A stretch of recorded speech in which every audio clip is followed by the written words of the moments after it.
Alors, quand Ahmed Dada a eu ces 2 points refusés, il s'est tourné vers moi, il m'a dit, eh voilà, nous, on ne part pas. J'ai dit, moi aussi, normalement, avec l'accord que nous avons fait, on ne doit pas partir. Mais je vais me référer à mon bureau politique.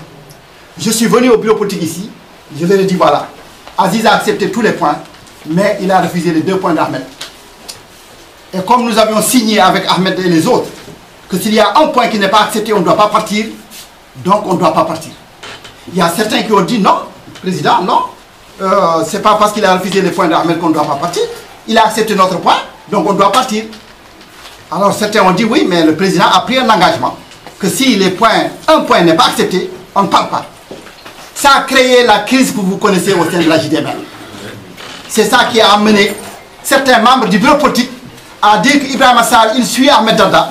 Il ne veut pas, en tout cas, aller travailler avec Ould Abdelaziz. Donc, nous, on ne le suit pas. On l'a destitué.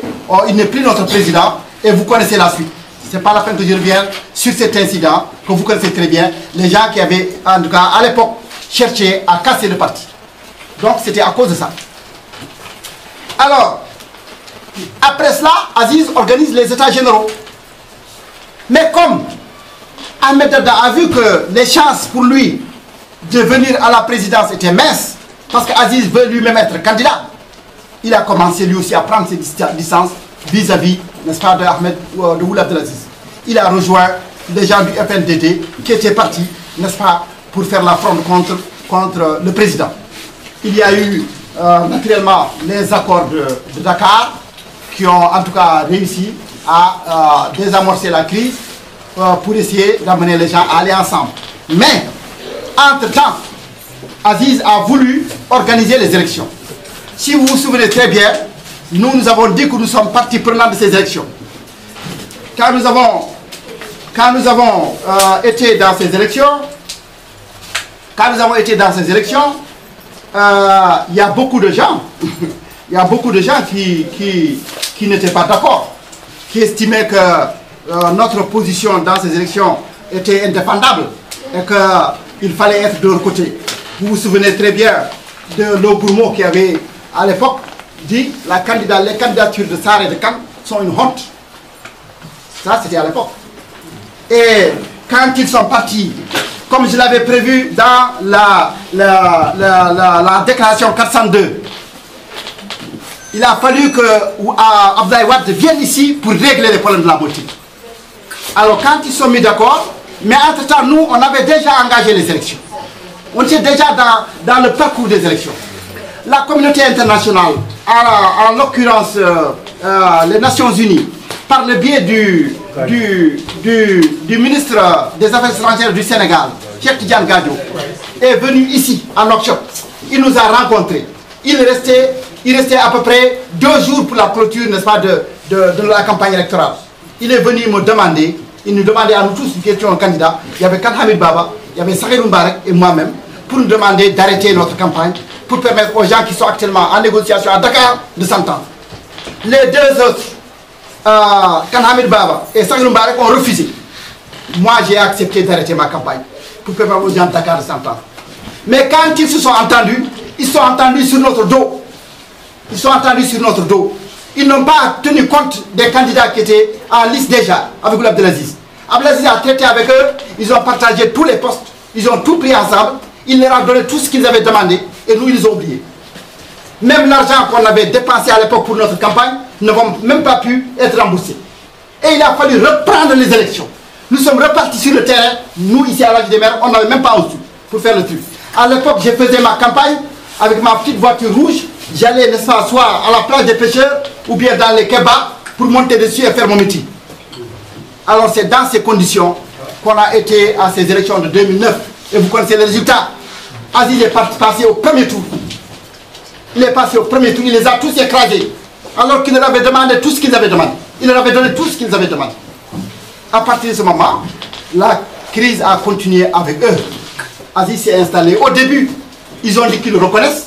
Après, ils ont dit qu'ils ne reconnaissent pas. Après, ils sont revenus pour dire qu'ils reconnaissent. Après, ils sont revenus pour dire qu'ils ne reconnaissent pas. Au fil du temps,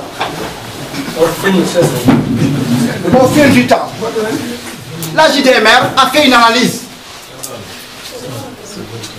La JDMR a fait une analyse profonde de la situation. Nous avons compris que ce pays, il y a un système.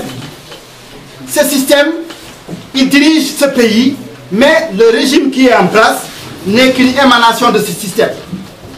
Et que l'opposition qui est en train de lutter contre le système, du moins qui est en train de lutter contre le régime en place, n'est pas opposée au système lui-même, mais est opposée au régime. C'est-à-dire, eux, ce qu'ils veulent, c'est de changer la tête, être président de la République, mais ce n'est pas changer les fondements même, n'est-ce pas, du système en place. Quand nous l'avons compris, et que nous avons vu à l'époque, Boun Abdelaziz, après qu'il a été, n'est-ce pas, président de la République, il est parti à Kéidi, vous vous souvenez très bien. Il a fait la prière sur les morts, sur le mort. Il a fait des déclarations importantes. Parce que Sid Woulchier, à l'époque, quand il a fait son fameux discours, il a bien reconnu qu'il y a eu des exactions contre les négro-africains et qu'il s'en émeut. Il a dit qu'il s'en émeut. Vraiment, il s'en émeut.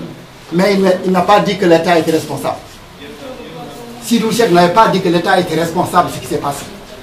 Mais Aziz Keïdi a dit que l'État mauritanien est responsable de ce qui s'est passé. Ça, c'est important. C'était une avancée. À partir de ce moment, il s'engageait à régler les problèmes. Alors, il s'engageait à régler les problèmes. Et quand il est revenu, Aziz, qu'est-ce qu'il a fait? Il a commencé à arrêter les grands banquiers. Il a lutté contre ce qu'il appelait la gabégie. Il commençait à prendre des bonnes résolutions. Alors, c'est en ce moment que la JDMR s'est réunie et a fait une analyse approfondie de la situation. Et a sorti ce document qu'on appelle ce qu'en pense la JDMR. Ce document, c'est lui qui nous a amenés à étudier les voies et moyens pour traiter avec Boun Abdelaziz sur des bases très claires. Parce que nous avions compris qu'Aziz, bien qu'issu du système, il était en train de s'en écarter. Il était en train de prendre des choses qui, on dirait, vont à l'encontre du système. Et nous avions pensé en toute honnêteté à l'époque que ce bonhomme-là, il fallait le pousser. Il ne fallait pas le laisser récupérer, se faire récupérer par les éléments de Maouya au système état. C'était ça notre conviction. Qu'au moment où il est en train de faire de bonnes choses, il fallait plutôt le soutenir au lieu de lui donner des coups de poing, comme certains faisaient. Et en ce moment, j'en ai discuté avec certains leaders de l'opposition, en particulier Boul Mouloud. Nous étions invités aux journées portes ouvertes, n'est-ce pas, de l'armée, et nous étions ensemble dans un bus, et nous avons eu à discuter tout le long du trajet. Voilà ce que je disais à Boul Mouloud. Je lui dis, Monsieur le Président, Boun Abdelaziz que vous voyez, ce jeune, c'est un officier, il est jeune, il n'a pas d'expérience politique, il vient de prendre le pouvoir. Il faut venir le soutenir. Nous allons essayer de le pousser pour qu'il aille dans le sens, n'est-ce pas, des actions qu'il a commencées, pour qu'il ne recule pas. Parce que si on le laisse tout seul, les gens de Maouya vont le récupérer et il va être pire que Maouya. Boul Mouloud m'a dit, oui mais moi je n'ai pas confiance en ce bonhomme-là, parce que tu as vu les accords de Dakar, tout ce qu'on avait fait, il ne respecte pas, on ne peut pas lui faire confiance. J'ai dit, mais de toute façon, vous avez toujours été pour le dialogue. Même au temps de Maouya, vous étiez pour le dialogue. Vous avez même voulu dialoguer à l'époque avec Maouya au système état. Ce bonhomme-là, moi je suis convaincu que si on met un tir de barrage derrière lui, il ne reculera pas. Sinon, il va être récupéré par les gens de la réaction. À l'époque, déjà quand Hamid Baba était là-bas, à l'époque, Moul Hallana était là-bas, à la majorité, donc il y avait beaucoup de partis qui étaient déjà là-bas. Et la JDMR donc, a fait ce travail, n'est-ce pas, de mémoire, pour estimer que peut-être les conditions sont venues pour voir avec la majorité, est-ce qu'il y avait des possibilités pour trouver une solution de compromis afin de régler certains problèmes, n'est-ce pas, qui sont liés aux populations. Nous avons discuté donc, comme je vous ai dit, avec 8 mois. Voilà la note de synthèse. Les 7 points que nous avions soulevés, n'est-ce pas, et que le pouvoir a accepté. Les 7 points sont là. Voilà cette note de synthèse qui nous a liés avec le régime de Boun Abdelaziz. Et nous avons paraphé à l'hôtel Wissal. Nous avons appelé toute la presse. Alors voilà le discours que j'ai tenu à l'hôtel Wissal. Il est très clair. Dans ce discours, je disais que nous ne sommes pas venus pour être en wagon dans le train du pouvoir. Si nous ne pouvons pas être le moteur, nous ne serons pas le wagon. Et que si au bout du compte, nous constatons, et ça je voudrais bien que tu en prennes compte, nous constatons que les points que nous avions soulevés ne sont pas acceptés, ne sont pas du tout mis en exécution, nous allons quitter. Ça a duré 1 an. Nous avons constaté que ça n'allait pas. Quand je suis venu à la majorité, mais allez-y demander au parti de la majorité, quand Sarr est venu les voir ce qui s'est passé, ça a été très chaud. J'ai changé toutes les habitudes au niveau de la majorité. Il faut demander à Khan Hamid. Il faut demander à Mintata, qui était là-bas la présidente. J'ai changé, personne n'osait parler à la majorité, personne. Il n'y avait que l'UPR qui parlait. J'ai tout changé. C'est mon arrivée, j'ai tout changé. À partir de ce moment, au bout d'1 an, nous avons vu qu'il n'y a rien à tirer avec ces gens. Et c'est à la même période qu'il y a eu le recensement, avec tout ce par ma nationalité et ses actions. Et il y a eu les événements, n'est-ce pas, de Magama, le jeune Lamine Mangane qui a été fauché par une balle. C'est à ce moment que notre parti a dit, c'est pas cette majorité dans laquelle nous sommes depuis 1 an, qui d'abord ne règle pas nos problèmes et qui commence à tuer nos enfants, on ne peut pas y rester. Nous avons décidé de la quitter. Voilà pourquoi nous avons quitté la majorité. Et ça, c'est une déclaration qui est afférente à ce départ. Alors, nous avons quitté la majorité. Et je suis venu voir Ould Abdelaziz dans son bureau. Dans son bureau. On m'a dit ça, pourquoi tu es parti? J'ai dit, nous sommes partis parce qu'on n'avait pas respecté les engagements que vous avez souscrits. Il dit, comment ça? Il dit, reprenons. On a repris point par point. Il dit, voilà. Tous ces points-là, aucun n'est réglé. Il me dit, mais président Sarr, vous êtes pressé? J'ai dit, moi, j'ai 40 ans de lutte. 40 ans de lutte. 40 ans de lutte. Je ne peux pas être plus pressé que ça. Alors nous sommes partis. Depuis lors, je n'ai pas revu l'adresse. 1 an, 1 mois a suivi d'ailleurs notre entretien. Il a eu, n'est-ce pas, son accident. Depuis lors, moi, je n'ai pas revu l'adresse. Alors, c'est dans ces conditions-là que nous avons continué. Mais nous avons fait la part des choses. Quand nous avons vu les alliances que nous avons faites, on a fait des alliances depuis l'UFT, des alliances avec l'Ahmed Dada, des alliances avec, n'est-ce pas, Ould Messoud, des alliances avec ceci, avec cela. Nous avons vu qu'à chaque fois, nous sommes bernés. À chaque fois, nous sommes bernés. On ne trouve pas de trucs, les gens nous trahissent. Et nous avons dit, le parti s'est réuni et a dit, à partir d'aujourd'hui, nous ne faisons plus d'alliance avec qui que ce soit. Maintenant, si quelqu'un a quelque chose à nous proposer, il n'a qu'à venir nous dire, voilà, demain on veut brûler la ville. Est-ce que vous êtes d'accord? Nous dirons, oui, on va à ça. On brûle la ville et puis on revient. Et puis on retourne dans nos partis.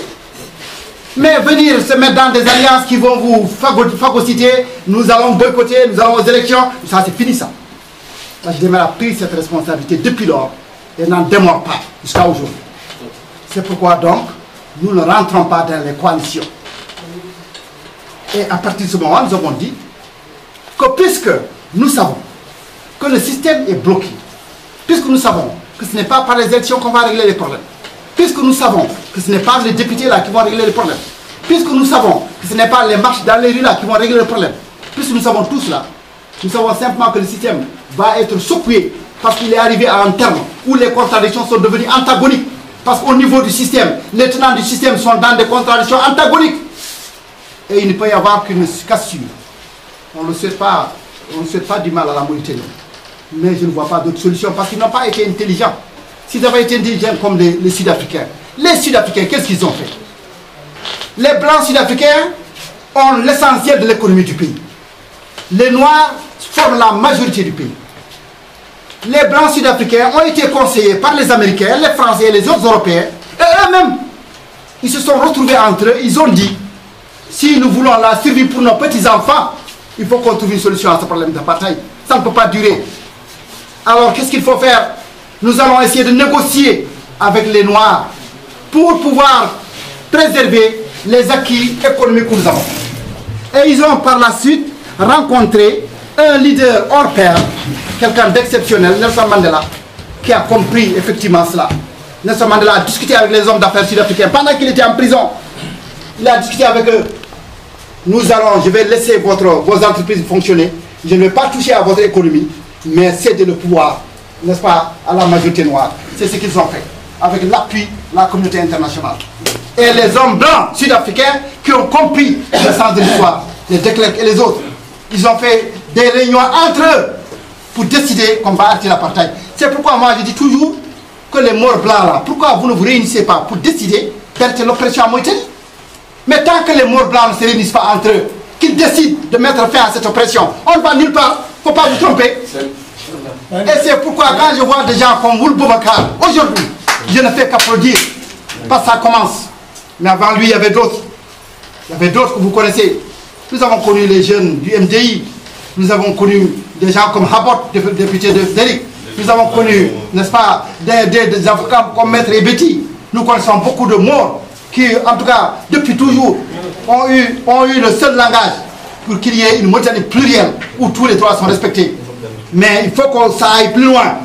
Il faut que ce mouvement des morts blancs, capable de faire abstraction de leur race, pour qu'ils comprennent que pour qu'il y ait une Mauritanie plurielle qui va survivre, il faut nécessairement qu'ils lâchent du last et qu'on trouve une plateforme. Et c'est à cela que nous appelons. Donc, nous avons dit que c'est tout ce qui nous reste. Continuez à parler. C'est pourquoi je participe aux élections présidentielles. Ce n'est pas pour gagner la présidence. Je sais que je suis très loin de ça, dans une Mauritanie comme celle-là. Ce n'est pas pour être quoi que ce soit, mais c'est pour simplement avoir l'occasion de faire passer le message. Et quand